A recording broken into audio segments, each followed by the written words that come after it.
Katt Shea is an actress, writer, and director who originally started her professional career as a teacher in Detroit, Michigan. Not happy being a teacher, she wanted to follow her dreams, so one day she packed her bags and moved to California with the hopes of making it in Hollywood. Shea met writer-producer Andy Ruben, and the two were married, so she hyphenated her name to Shea Ruben. The two became writing partners, and after a few years of modeling and acting, they wrote The Patriot for the low-budget studio Crown International.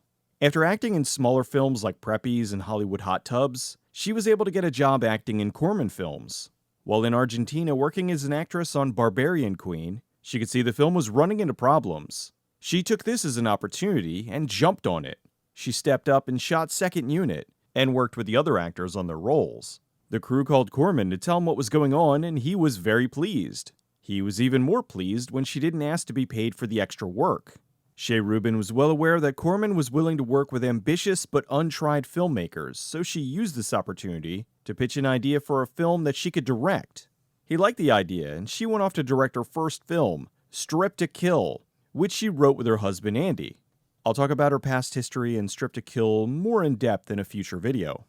After that, she did two more stripper movies, Strip to Kill 2 and Dance of the Damned, which was later remade by Corman as To Sleep with a Vampire.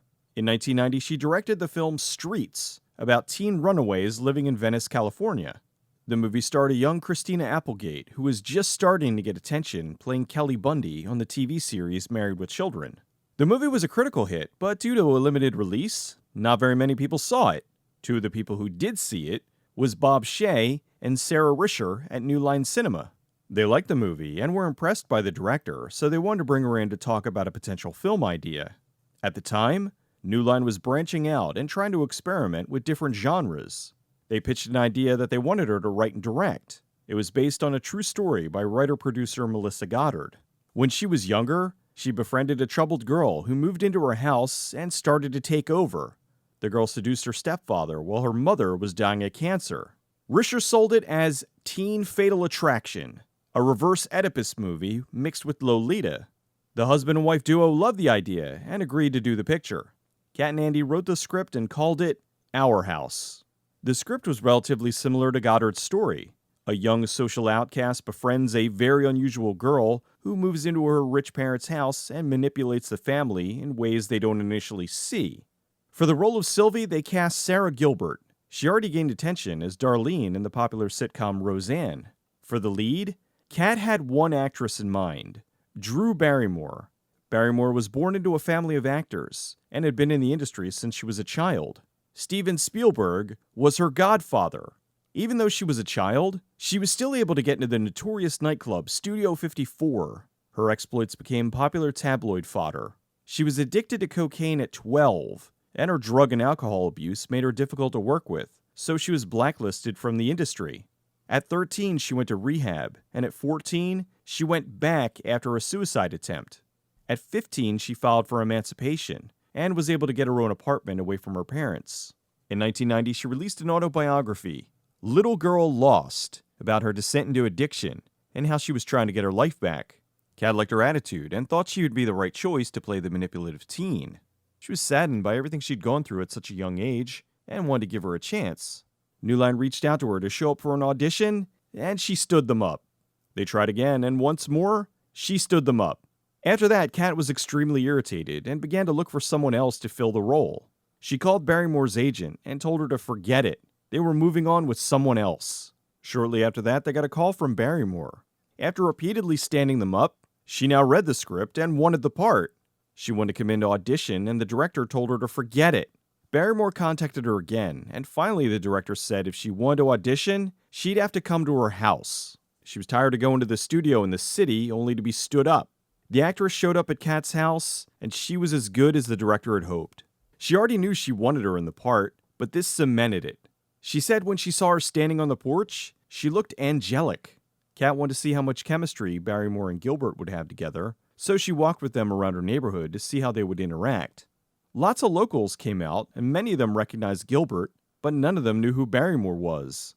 The duo had great chemistry, and Katt was very happy. For the father, they hired actor Tom Skerritt. He was written to be a conservative parent who had his own show, kind of a stand-in for Rush Limbaugh. For the dying mother, Katt wanted someone who would be acting very much against type. They ended up casting Cheryl Ladd, because not only did she nail her audition, but she had a very similar look to Barrymore, which was important to the movie. She had roughly the same height, build, and hair. Ladd was best known for her role in Charlie's Angels, and this would be a big departure for her. They started shooting in the spring of 1991 in locations around Los Angeles, California. The main location was a house in Los Feliz that they rented for the shoot. They were filming in the suburbs outside of LA, and the locals were not happy about it. They tried to shut down the production by making noise while they were filming and doing other more aggressive things to try to get them to leave. This didn't make the shoot longer, it just made things more complicated. As such, they tried to shoot outdoors sparingly. Even though they had more money than a Corman film, the budget was still low, an estimated $3 million. After shooting started, they changed the name of the production to Fast Lane. Both actresses were 16 at the time. As per industry regulations, the teens would only be able to film for 8 hours a day and would have to attend school on set while not working. Gilbert attended school every day, but Barrymore, much like her character, skipped school. Katt was used to working on Corman productions, where 18-hour days were pretty much the norm, so having 8-hour shooting days was a breeze for the crew. With New Line, they had the biggest budget the director had ever worked with up to that point, which allowed them to be able to have a longer shoot. In the film, Drew Barrymore's character had a tattoo of a cross being strangled by Ivy. Katt jokingly said, "We should call this movie Poison Ivy." The crew loved it, but she hated it. Gilbert liked the name change, and mentioned it to Sarah Risher, who agreed. They then officially changed the title to Poison Ivy. Katt and Andy worked hard to have a balance in the script. Ivy wasn't inherently evil. She was just callous, and did whatever she felt needed to be done. In the beginning of the movie, when the kids find the dog dying, she smashes its head to put it out of its misery. This later comes into play when she pushes the mother out the window. In her mind, she was just putting her out of her misery. The characters of Georgie and Ivy, as I said earlier, the two were intentionally cast opposite each other. They were so similar, which played into Ivy being able to manipulate Daryl. His wife had been sick with emphysema all these years, and here was this girl who comes along and is so much like her. Daryl was meant to be seen as a broken man, a guy who still loved his wife, but she was no longer the person he married. He wasn't meant to be a dirty old man moving in on a teenager. He was a depressed, broken-hearted man who just lost his wife. He wasn't written as a pedo. He was just meant to be a guy who sees his young wife when she was healthy. He's not in his right mind and doesn't see that he's being manipulated. The director said Ivy's a victim of society. She takes opportunities as they come and makes the most of them. She's not constrained by the types of morality that keeps most people in line. She said she knew people like Ivy in her own life, many of which she met while researching and working on her film Streets. Street kids were charming and out to get whatever they can. The dog scene was inspired by something that happened in the director's life. She had an assistant who was taking over her life so much that even her dog would go to the assistant instead of her. She put the scene in the movie because it was a good way of showing how far Ivy had been able to get in and take over. The dog didn't like anyone except for Sylvie, and now she betrayed her. They rented the classic car for the film, and even though there was a crash, they didn't wreck the real car. For the scene, they smashed a fiberglass front hood into a tree, and then they just showed the car from the doors back. They also did the scene to insert some action into the film, and to get the girls out of the house. So much of the film takes place indoors, they needed the story to breathe. The director was supposed to have a cameo as the doctor towards the end of the film, but she got nervous and they hired another actress to play the part. Katt asked Tom Skerritt if he'd be uncomfortable with Drew being sexy. He said no, she's just a kid. He didn't find that attractive. He did, however, find her much older stunt double attractive. There's a pretty graphic love scene later into the film. When asked if they used a body double for the actress, since she was underage, the director said she couldn't answer that. She just said Drew was very strong about doing all her own work, and you can make of that what you will. We never see the actress naked. She was still underage after all. We do, however, see her in some compromising positions. After 35 days, the film wrapped. There was a problem, though. They didn't have an ending. As it was written, after Ivy gets caught, she leaves, and the final scene would be her hitchhiking and someone picking her up. Katt didn't write this with sequels in mind. She just felt like it was the right choice for the character. Sarah Risher said no, Ivy has to die. Katt countered and said it's not realistic that she dies. People like this get away with it all the time. It didn't matter. The studio wanted her dead. So they had to come up with a way to make that happen. They called the necessary actors back after a few weeks, and there was another problem. Barrymore had cut off all her hair and dyed it red. So now the studio had to begrudgingly pay $1,000 to have a wig made that matched her hair from the original shoot. They didn't want to, but had no other choice. They decided that since Ivy pushed Georgie out the window, that she should die by falling out the same window. They set it up so a stunt woman fell, and then it would cut to a much closer shot of Drew falling a very short distance onto a rubber mat, out of frame of course. One of the actors hired in a very small part was an unknown Leonardo DiCaprio. For some reason, someone in production had it out for the actor, and insisted the director remove all his scenes from the movie. The director really liked him, and didn't want to see this new talented kid get forcibly removed from his first film. So she worked with the editor, and cleverly made sure he was still in the film so he would get a screen credit, which would entitle him to residuals. This would have been his first movie, but Critters 3, a movie that was filming roughly about the same time, ended up being released before Poison Ivy. When the film was sent off for a rating, it came back with an X. Even though there wasn't any nudity with Ivy, they still had to trim a few scenes short to get an R rating. After the film was edited, New Line was confused. The studio heads liked it, but didn't know what to do with it. How do we sell this? What's the market? And who's the audience? It's a movie with two teenagers as the leads, but it's not a movie for kids. Knowing they couldn't sell this as a movie for teens, they had the director go back and re-edit the film.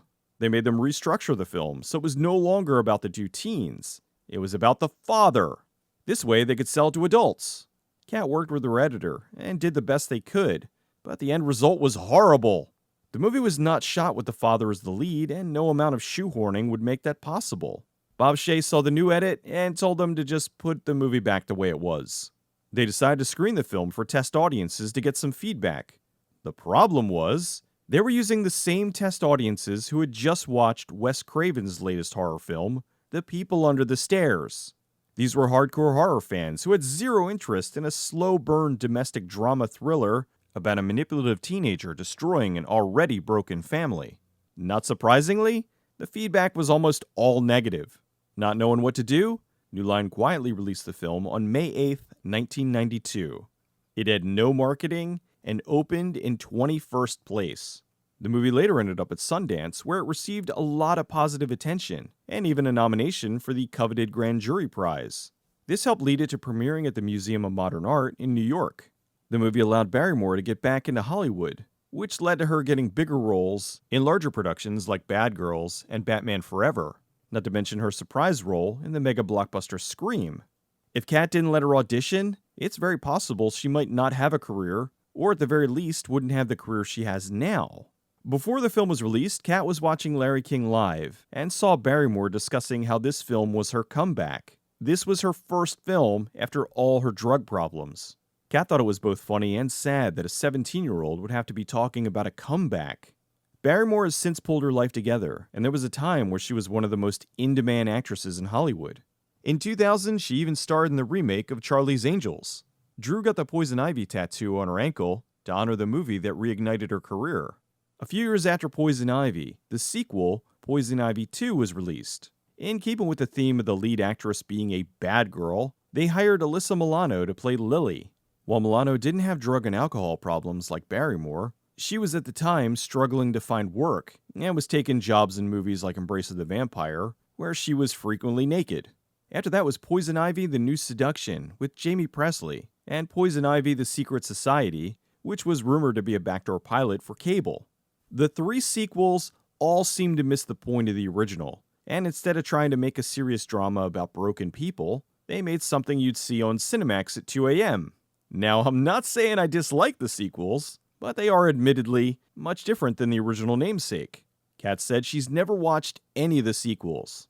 The film flopping hurt the director, and she didn't direct another full-length theatrical movie until 1999's The Rage Carrie 2. She now focuses on doing only PG movies. In 2019, she directed Nancy Drew in The Hidden Staircase. She also teaches acting classes, and has workshops on how to improve your craft. In 1992, Katt divorced Andy Ruben, and went back to being Katt Shea. While Poison Ivy was considered a failure at the time, it's gone on to achieve cult status. and is the film most people associate with the director. The movie was released on Blu-ray as a box set with the other movies in the series. They include an unrated version of the film with the previously removed content restored. While the theatrical print is cleaned up and looks great, the unrated content is sourced from a different master, and you can tell when it switches. It's still cool having the option to see either, although the extra few moments don't do anything to change the film overall. Poison Ivy is a genuinely good movie. I think over the years, largely because of how often the sequels played on cable, most people think the original is more like them. It's not. The general consensus seems to be that it's sexploitation, when in actuality, it's a character study. It's a really sad story that's a mixture of 90s teen angst and Lolita. Katt's directing here is very strong, and Faden Papamichael's cinematography makes the film look gorgeous, and it often has a dreamlike quality to it. It's no surprise he went on to be as successful as he did. It's sad that New Line had no idea what they had. They were trying to make something different from their current crop of films, and this one stood out the most. I'll never understand why it's so hard to comprehend that you could have a movie starring kids that isn't for kids. It just baffles me when I hear tales of marketing departments that have no idea how to sell a movie because it's different. Shouldn't that be the selling point? People are always looking for something different, new or unique. Why not capitalize on that? Or why didn't they promote it as the fatal attraction for teens, which was the initial pitch? Thankfully, even though it was buried by the studio, it did go on to eventually get the recognition it deserved.